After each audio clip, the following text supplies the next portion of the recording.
A long, long, long, long time ago, with a far younger version of me, there was a game by the name of Gears of War. In my opinion, Gears of War was, and probably still is, one of the greatest franchises that the Xbox ever had. When I purchased the first Gears of War game, me and my friends, we stayed online doing the multiplayer co op for hours before we even jumped into. I'm sorry, single player co op for hours before we even jumped into the multiplayer, which was a whole different beast. Uh, I have a controversial opinion. I still believe that the multiplayer in Gears of War 1 is better than any of the multiplayer we've received in any of the later sequels. And the reason for that is because the multiplayer in the first game was slapped on in like 6 months. Cliff Blazinski is very clear in saying they were focused on single player so much that they kind of just slapped multiplayer together and pushed it out. But the jankiness of the multiplayer back then was so good that it created just rabid fans. There were Gears heads back in those days, and I'm pretty sure that you can go on YouTube and you can look up clips from Gears of War 1 that have just this different type of energy that I feel as though a lot the multiplayer in the further installments of the game never really was able to recapture. The last one I played was Gears of War 4. I think Gears of War 4 was the first time we get introduced to JD, which is Marcus Phoenix's son. It was okay. I wasn't really a fan of like the story that they were trying to go for. And then after Gears of War 4, I didn't try 5. I saw bits and pieces of it online, but I didn't really care. It didn't look interesting. Gears of War E Day, and we're going to watch the trailer after this, might just be the game that gets me back into Gears of War. Because when you're talking about time periods, right?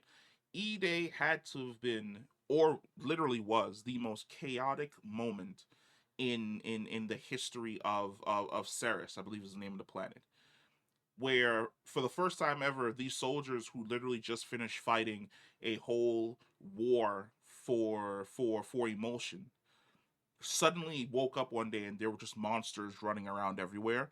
So I'm really hoping they nail the whole idea that holy shit, there are literally creatures that we have never seen before tearing through our armies and we have no idea how to kill them.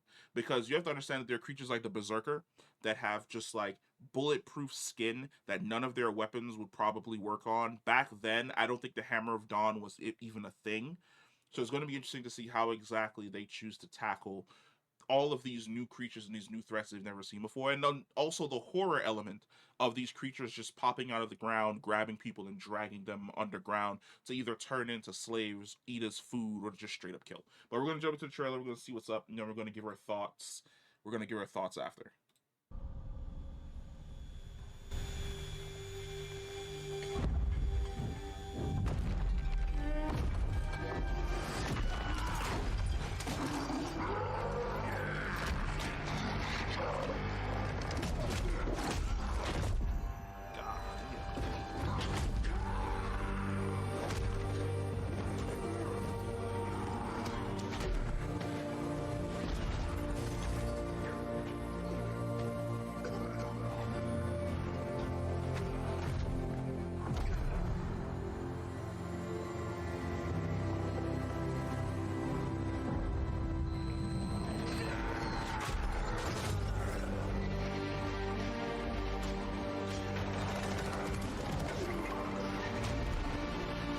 No.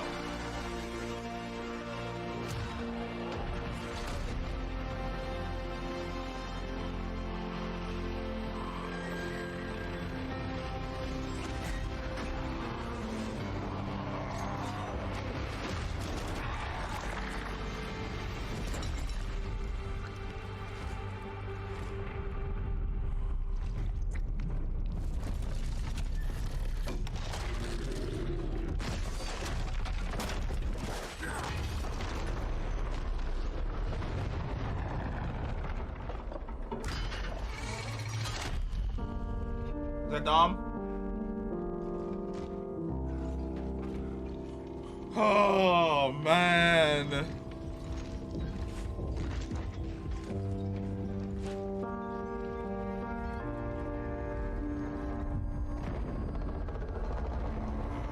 young Marcus Phoenix and Dominic Santiago, which means we finally might get to see what happens at Asphalt Fields, which ends up not only being the greatest day of Marcus Phoenix's life, but also the day where he gets court-martialed and put in jail until the events of Gears of War 1.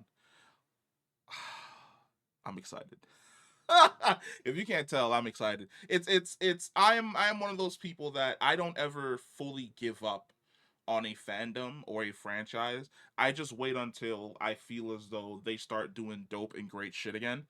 And I am 100% excited for this game, because you have to understand, man, for people who played the original Gears of War, there was nothing better than the relationship between Marcus and Dom. And it was really an emotional heartbreaker in the second game when you find his wife, but it was even more emotional in the third game when he sacrificed himself to basically save Marcus's life and to push Marcus along.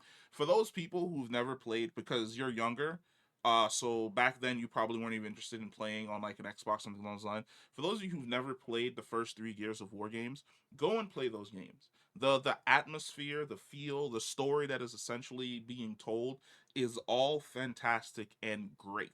Like there are some really grim things about the universe that they hint at that they never really fully delve into.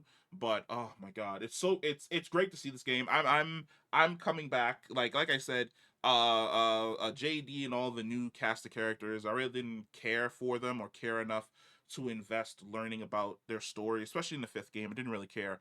I own Xbox Game Pass, and I still, it's one of the games I think is free on Game Pass, and I still haven't downloaded it to actually play it.